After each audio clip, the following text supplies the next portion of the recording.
Most people are running their entire life on software that was installed before they were 12 years old.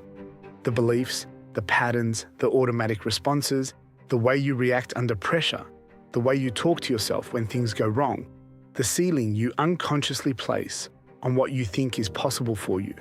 Almost all of it was written in the first decade of your life, and nobody ever told you that you could update it.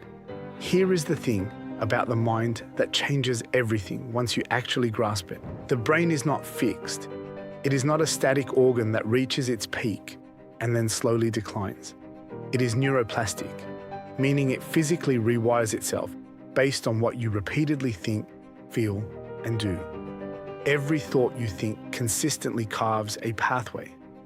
Every belief you hold reinforces a structure. Every habit you repeat deepens a groove. And the inverse is equally true.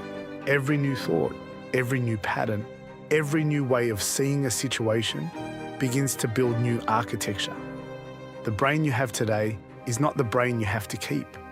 In the corporate world, this is not a philosophical idea. It is a practical one.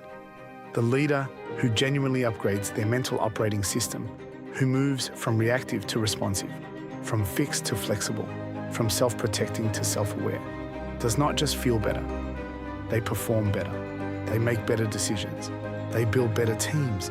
They handle pressure in a way that creates calm rather than chaos. And the people around them feel it, even when they cannot name it. So what does the upgrade actually involve? The first shift is from unconscious reaction to conscious response. Most people, most of the time, are not actually choosing how they behave. They are running a program.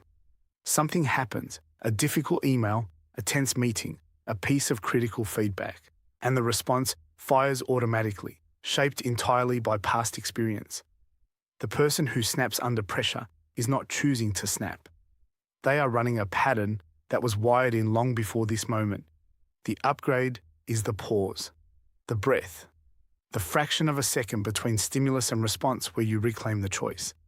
That pause, practiced consistently, is where the rewiring begins. The second shift is from self-talk that limits to self-talk that builds. You talk to yourself more than anyone else ever will. And the quality of that conversation determines the quality of your performance more than almost any external factor.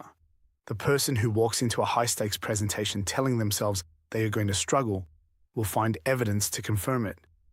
The person who walks in telling themselves they are prepared, they are capable, they have something worth saying, their brain goes looking for evidence to confirm that instead. This is not positive thinking as a platitude. This is the reticular activating system, doing exactly what it was designed to do, filtering reality through the lens of your dominant thoughts. Change the lens and the reality you perceive begins to change with it. The third shift is from a fixed identity to an evolving one. One of the most limiting things a person can say, in any context, is "I am just like this. I have always been this way. That is just who I am." Because the moment identity becomes fixed, growth stops.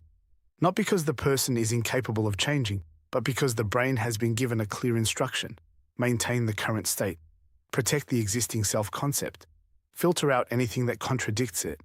The upgrade is the willingness to hold your identity lightly, to say, "This is who I have been. It does not have to be who I am becoming." That single shift opens the door to a level of growth that a fixed mindset will never access. The fourth shift is from performance driven by fear to performance driven by purpose. Fear is a motivator. Nobody is arguing that, but it is a costly one. The person performing out of fear, fear of failure, fear of judgment, fear of not being enough, is operating from a stress state. Cortisol is elevated. The nervous system is in a low-grade fight or flight. Creativity is suppressed. Collaboration is guarded.